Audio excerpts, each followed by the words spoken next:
তুলছেন, এই যে টাকাটা তুলছেন ব্যবসায়ীদের থেকে কিসের জন্য? আপনারা টাকা নিচ্ছেন, বলুন কিসের জন্য? কিসের জন্য টাকা না দাদা? আপনারা কি পুলিশের লোক? না না না, আপনি কি পুলিশের লোক? দাদা আমার কিসের লোক? আমার মাল কিনতে আসি তো। মাল কিনতে আসেন না, আমরা দেখছি টাকা নিচ্ছেন। টাকা আমার কাছে। আপনি টাকা টাকা নিচ্ছেন, দিদি একটু সাইডে যান। এটা ফালতু টাকা কথা নিচ্ছেন? না না না না, আপনি টাকা তুলছেন কেন ব্যবসায়ীদের থেকে? আপনি কিসের টাকা এটা? দাদা আমার নিজের টাকায় মাল কিনতে এখানে আসুন। এটা লোক অভিযোগ দিচ্ছে। না, না, মানুষ অভিযোগ দিচ্ছে সাদা টুপি পরে, আর আপনি দাঁড়ান দাঁড়ান, এখানে দাঁড়ান প্লিজ, আপনি দাঁড়ান। আপনারা কিসের টাকা তুলছেন? বলছি আমার এই দেখুন আরে কিসের টাকা তুলছেন? মাল আপনি কেনা আছে দেখুন, এই দেখুন। হ্যাঁ দেখুন দাদা দাদা দাদা আপনি বলুন না, আপনি কিসের টাকা তুলছেন? ও দাদা, আরে দাঁড়ান দাঁড়ান না, মানুষ আপনাদের বিরুদ্ধে অভিযোগ তুলছে, আপনি কিসের টাকা তুলছেন? এই আমার মাল কেনা নেই না, কিসের টাকা তুলছেন? আমরা সব দেখেছি। দাদা দেখুন বলুন বলুন, এই আমার নাইকে আরো লোক আছে দেখুন না, এই তো। আপনি বলুন না কিসের টাকা দাদা তুলছেন? কিছু টাকা না, আমি টাকা দিয়ে মাল কিনি, মাল দেখা যায়, এই দেখুন। আরে ও কি বলবে? কেউ বলবে, মুখ খুলবে আপনাদের বিরুদ্ধে। বলবো না, আপনারা এখানে টাকা তুলছেন, কেউ বলবে মানে? আপনারা কিসের টাকা তুলছেন? কিছু টাকা না, এটা মাল কিনি, টাকা দাদা। আপনারা দোকানদারের থেকে টাকা না তুলছেন কেন না? নেবো, কি জন্য নেবো? কেন টাকাটা চাইছেন? কেন নেবো কেন দোকানদারের দাদা? কাছে? আপনি নিচ্ছিলেন, হাত পাতে বন্ধ করে দিল আমাদের দেখে। না এটা ফালতু কথা, আমি টাকা দিই। আপনি তুলছেন না, এই দেখো, এই। ঠিক আছে। এনরা দোকানদারদের থেকে টাকা তুলছেন, দোকানদাররা বলছেন যে এই দাদারা টাকা তুলছেন। আমরা যখন এসে ধরি তখন এনরা বলছেন, কথা বলো, এই কথা বলো। তখন এক সেকেন্ড, তখন এনরা বলছেন আমরা কোনো টাকা তুলি না, এই দেখুন, এই দেখুন। আমরা কোনো টাকা তুলছি না। খুব ভালো কথা, কিন্তু দোকানদাররা বলছে তাদের কিনে নিয়েছে। অঙ্কুরাটির এই চেকপোস্ট থেকে আমার টাকা তুলি না, মাল আজকে এই ধরনের ঘটনা ঘটছে। কিন্তু আজকে শুনুন শুনুন, আপনারা যদি মাল না তোলেন, আমরা যদি মাল টাকা না তোলেন তাহলে কোনো ব্যাপার না। ব্যাস, আপনার টাকা তোলেন না তো, সেটাই বলে দিন, সেটাই বলে দিন, কাউকে রাখতে হবে না। আপনি বলুন যে আমার ভাই দোকান রয়েছে তো। আপনার নাম কি? আপনার নাম কি? আপনি টাকা তোলেন না তো? আপনি মাল কিনতে এসেছেন তো? হ্যাঁ, মাল কিনি তো। আপনি কোথেকে এসেছেন? আমার এখানেই বাড়ি। আচ্ছা, আপনার নাম? আমার নাম বাপি মন্ডল। বাপিদা বলছে, দাদা দাদা কিভাবে টাকা তোলা হয় বলুন? টাকা প্রত্যেক সপ্তাহে নেওয়া হয়। ঘুরুন ঘুরুন, আমাদের দিয়ে ঘুরুন। আমার পাড়ার ছেলে আমাদের ছাড়ে না। আচ্ছা আচ্ছা। টাকার বিনিময়ে ফুটপাত জুড়ে হাট প্রাণের ঝুঁকি নিয়ে পথ চলাচল মানুষের। প্রতি শুক্রবার এই হাট বসে অঙ্কুরহাটিতে। কয়েকজন অসাধু ব্যক্তি প্রতি সপ্তাহে ব্যবসায়ীদের থেকে নিয়মিত টাকা নিয়ে ফুটপাতে বসার অনুমতি দেন বলে অভিযোগ। এমনকি প্রায়শই মৃত্যুর ঘটনা ঘটছে এলাকায়। গত 20 ফেব্রুয়ারি ওই হাটে এসে এলাকার রাস্তা পারাপার হতে গিয়ে 2 নাবালক এবং এক মহিলার মর্মান্তিক মৃত্যু ঘটে এবং এই ঘটনায় পুলিশের কোনো নজরদারি নেই, ফলে মানুষকে বারবার বিপদের মুখে পড়তে হচ্ছে। এই হাই রোডের ওপর দিয়ে দ্রুত গতিতে গাড়ি চলাচল করে, কিন্তু ফুটপাত দখল করে ব্যবসায়ীরা বসায় মানুষ রাস্তার ওপর দিয়ে চলতে বাধ্য হয়। ফলে দ্রুত গতিতে আসা গাড়ি কারো প্রাণ কেড়ে নেয়, কেউ মৃত্যুর সাথে পাঞ্জা লড়ে হাসপাতালে। কিন্তু কাদের মদতে বসছে এই ফুটপাত জুড়ে হাট? কারাই বা টাকা তুলছে ব্যবসায়ীদের থেকে এবং সেই টাকা কোথায় যাচ্ছে উঠছে প্রশ্ন। হাওড়া থেকে Pradip Sengupta report, C prime news.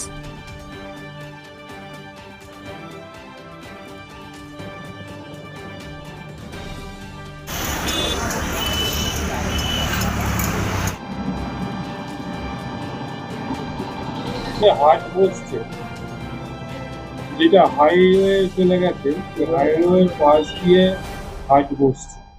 তার ফলে মানুষ যাতায়াত করতে খুবই অসুবিধা হচ্ছে এবং প্রায়শই দুর্ঘটনা হচ্ছে। 2-3 দিনের মধ্যে প্রায় 3-4 জন ওখানে মারা গেছে অ্যাক্সিডেন্টে। কি বলবেন? দেখুন, আমরা জনসাধারণ হিসাবে এটুকুই বলতে পারি, হাওড়া জেলার ব্যস্ততম সিগন্যালের মধ্যে অঙ্কুরহাটি চেকপোস্ট একটা। তার জন্য প্রশাসনকে সেইভাবে ব্যবস্থা নেওয়া উচিত, ফ্লাইওভার বা আন্ডার টানেল করা উচিত।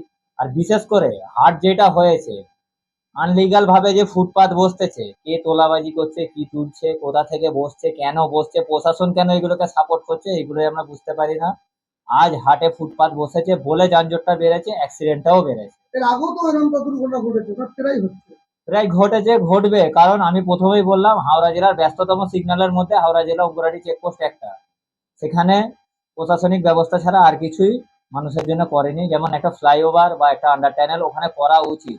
1 মিনিটের জন্য সিগন্যাল পড়ে গেলে কয়েক হাজার গাড়ি জমা হয়ে যায়। আমরাও তো এই রাস্তাতে যাতায়াত করি, আমরা দেখি খুবই অসুবিধে। আপনি বলছেন যারা ফুটে বসতেছে তাদের জন্য এই ঘটনা ঘটতেছে? শুধু তাদের জন্য অ্যাকচুয়ালি বলাটা আমার মনে হয় ঠিক হবে না। ফুটে যারা বসছে তারাও কারোর অনুমোদিত নিয়ে বসছে, সেই মানে তাদেরকে পারমিশন দিল কে বসার, এটা একটা দেখার বিষয় আছে। আর ফুটে বসার জন্য যানজট তো বেড়েছে অবশ্যই, তাছাড়াও সিগন্যালটাও প্রচুর জ্যামজট হয়। ওটা পুলিশের নজরদারি আপনারা তো দেখেন, জানেন, দুটো একটা করে পুলিশ থাকে। এবার পাবলিককে কি করে সামলাবে? এখানে দুটো চারটে পুলিশ থাকে, 1 লাখ লোকের ভিড় হলে কে কোন দিক দিয়ে পথ করে পার হতে যাচ্ছে, গাড়ি এসে পিছিয়ে দিচ্ছে, সেটা পুলিশও বা কি করবে? তার জন্য ব্যবস্থা এইভাবে নেওয়া উচিত যে হাটের পারমিশন দিয়েছে, হাট হয়েছে, প্ল্যান পাস করেই নিশ্চয়ই হাট হয়েছে, ফুটপাথটাকে অন্তত নজরদারি রাখা উচিত, যে এমন ভাবে যানজট না হয় যে হাইওয়েতে লোককে উঠে যেতে হয়। বা যদি হাট ওইভাবেই চলো, তাহলে একটা আন্ডার টানেল বা ফ্লাইওভার করে দেওয়া উচিত, আমার মনে হয় এটা। রাস্তা ঘাট দিয়ে যারা বসছে ওটা তো সম্পূর্ণ বেআইনি। বেআইনি কি আইনি ওটা প্রশাসন জানে না, তারা বসছে কোথা থেকে? বিনা কারোর পারমিশনে তো কেউ বসতে পারবে না। আমি এখানে রাস্তায় বসে যেতে পারবো কি? আমি বসতে গেলে হয় আমাকে কাউকে দিতে হবে, নাহলে প্রশাসনের পারমিশন নিতে হবে। কোথাও তো দিয়ে কেউ বসছে। আরেকটা ছবি ধরা পড়ে সন্ধ্যের পর হলেই প্রচন্ড পরিমাণ রাস্তা জ্যাম হয়ে যায়, পুলিশকে দেখা যায় হাত পা, এটা কি বলবো? দেখুন, সন্ধ্যা পার হলে যে হাত পাতার ব্যাপার থাকে, ওটা লরিওয়ালারা বলতে পারবে। আমরা যাতায়াত করি, আমরা দেখি, আমরা জনসাধারণ, আমার মনে হয় আমার বলার রাইট নেই, আর বলাটাও ঠিক হবে না আমার পক্ষে। জানে সবাই, ব্যবস্থা কেউ নিচ্ছে না। কিন্তু এই জ্যাম গুলোকে রাখতে হবে, সাধারণ বাইক চালাতে তো খুব অসুবিধা হয়, প্রচুর অসুবিধা হয়, আমাদের ডেলি যাতায়াত ওই রোডে জ্যাম হয়ে থাকে। জ্যাম হয়, হতে হবে, কি করবো? প্রশাসনের উদ্দেশ্যে কি বলবো? ওকে। রাস্তায় লিখেছে তো, আজকের ভোগান্তি, কালকে শান্তি। 6 ওয়ে লেন হবে, তারপর আমরা শান্তিতে চলবো। ততদিন আমরা কষ্ট করব, কি করব? প্রশাসন সুবিধা আছে তো প্রশাসন, দেখছেন তো আপনারা, থাকে তো সন্ধ্যে পর, কি করে তাও দেখেন। সবটা আর আমি কেন বলতে যাবো? আমি জনসাধারণ, আমার যেটা অসুবিধা আমি বললাম।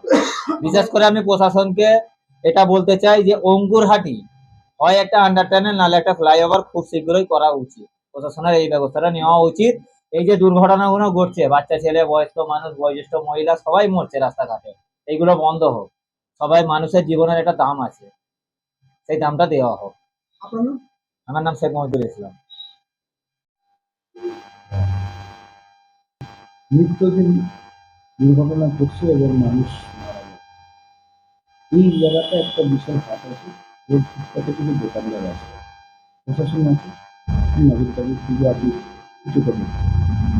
শুনুন, গৌরহাটি হাটটা একটা আমাদের হৃৎপিণ্ড, বাংলার মধ্যে হাওড়া জেলা, এবং 14-15 বছর হাটটা চলছে।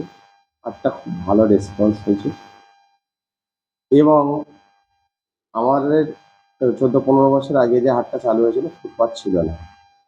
এখন যে ফুটপাথটা হয়েছে, যেভাবে ফুটপাথটা বেড়ে চলছে, আমাদের পুলিশ প্রশাসনকে শ্রদ্ধা করি আমরা, এবং প্রশাসনের লোকেদের আমরা আন্তরিক ভালোবাসি।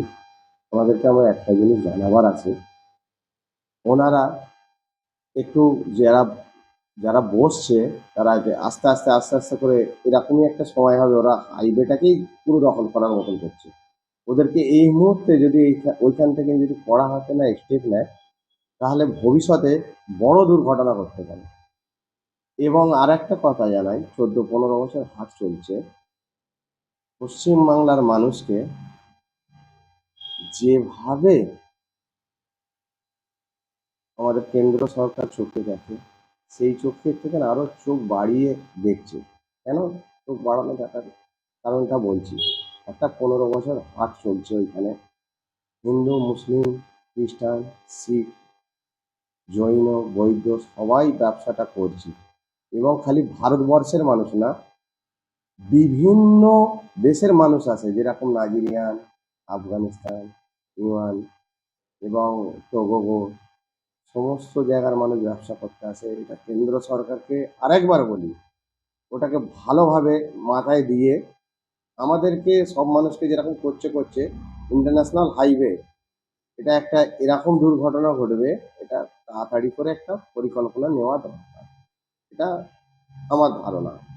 প্রতি সপ্তাহে দেখা যাচ্ছে একটা করে দুর্ঘটনা ঘটছে। এই যে গতকালকে 4 জনের দুর্ঘটনা ঘটেছে। দেখো, এই 2-4 জন দুর্ঘটনাটা যে পজিশনে ফুটপাথ বাড়ছে, যদি আমাদের আরেকবার বলি পুলিশ প্রশাসনকে, আমাদের রাজ্য, আপনারা একটু ভালো চোখে দেখুন, ওনাদেরকে ওই জায়গা থেকে উচ্ছেদ করে দেওয়াটাই ভালো হবে। নাহলে এরকম একটা সময় ঘটবে, লাশের বন্যা বয়ে যাবে, এরকম সময় হয়ে যাবে, মানে মানুষ বুঝতে পারবে না, এরকম ভাবে সব ব্যবসার ধারণায় থাকবে, এরকম ভাবে গাড়ি আসবে, হয়তো এরকম চেপে যাবে, দু চারজন কিছু না, বিগত দিনে বহুত বড় দুর্ঘটনা ঘটতে পারে। এবং আরেকবার বলি আমাদের কেন্দ্র সরকারকে, এখানে কোটি কোটি মানুষ ব্যবসা করছে, এটাকে ওনার মাথায় দেওয়া দরকার। মানে 10-12 বছর যে আমাদেরকে যে চোখে দেখছে, সেই চোখটাকে সরিয়ে দেওয়া দরকার। এখন মানুষের জন্য এই জিনিসটা একটা ওভারব্রিজ করা দরকার, সমস্ত ধর্মের মানুষ তাহলে ব্যবসা বাণিজ্যটা করে দুর্ঘটনার সংখ্যা কমবে। দুর্ঘটনা সংখ্যা তো কমবে, আমরা সেফলি সব ধর্মের মানুষ হয়ে চলতে পারবো। আমাদেরকে খারাপ চোখে দেখছে দেখুন, কিন্তু এটা ট্রাফিক ব্যবস্থা কেমন? ট্রাফিক ব্যবস্থা দেখুন, ট্রাফিক ব্যবস্থা বিভিন্ন রকম, ওখানে পুলিশ প্রশাসন ভাইয়েরা হেল্প করছে, আমরাও যাই এবং আমরাও ব্যবসার মধ্যে জড়িত দীর্ঘদিন ধরে, ট্রাফিকরা করছে, কিন্তু এইভাবে মানুষের একটা চাপ, এই চাপটাকে সামলানো মুশকিল। কিন্তু পাশাপাশি আরেকটা বিষয়, সন্ধ্যের পর থেকে এখন লরি ছাড়া শুরু হয়, তারপরে ওই রাস্তা দিয়ে একটা সাধারণ বাইক যেতে পারে না, প্রচন্ড চাপের মুখে পড়ে এবং পুরো রাস্তা ব্লক করে লরিওয়ালাগুলো দাঁড়িয়ে যায়, পুলিশ যা করে সেটা আপনি দেখতে পান। দেখুন, আমরা কম বেশি যাওয়া আসা প্রতিদিন,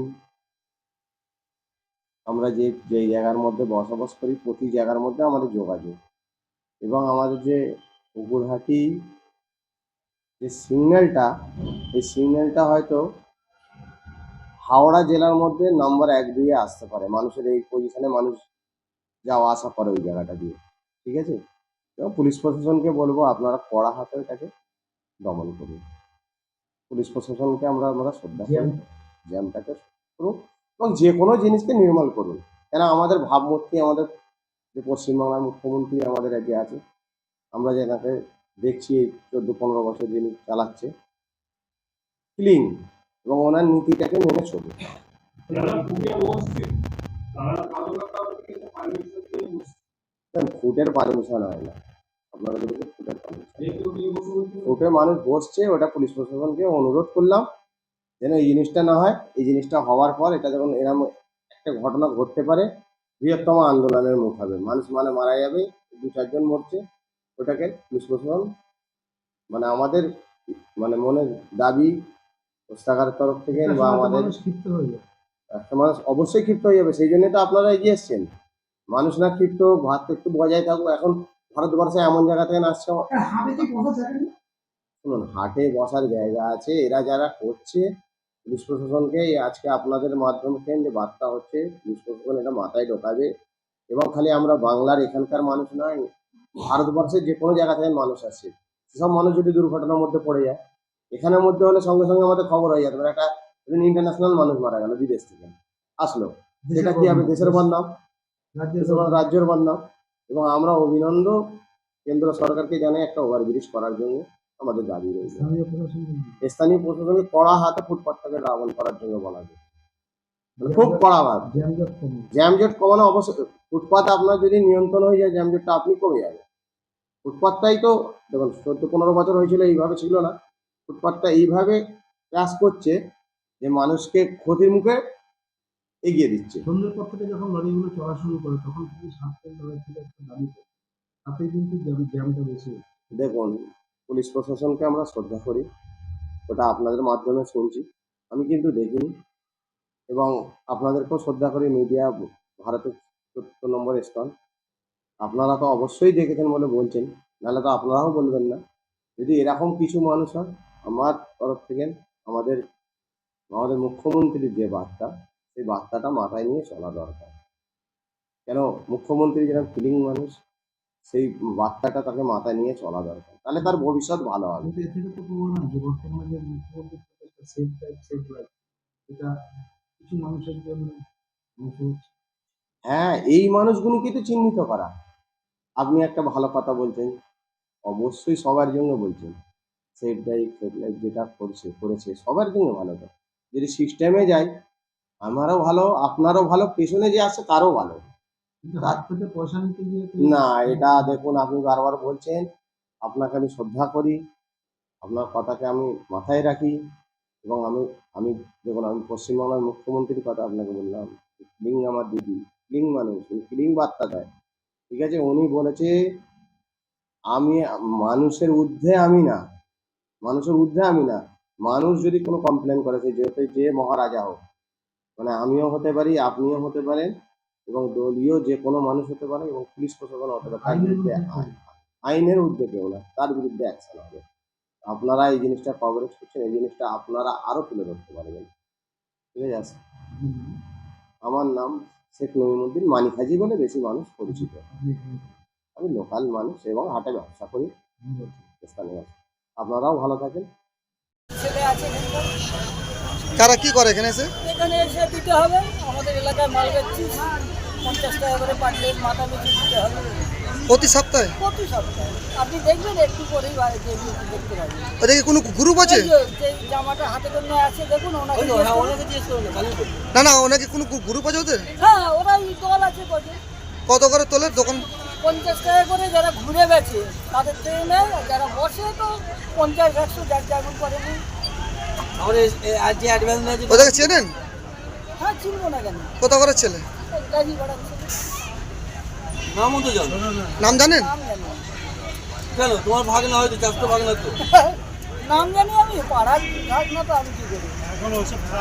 একটা কাজ করুন না, এই একে দিচ্ছি, যাতে টাকা নেই। হ্যাঁ ওরা কিন্তু ভালো নাম বলছে।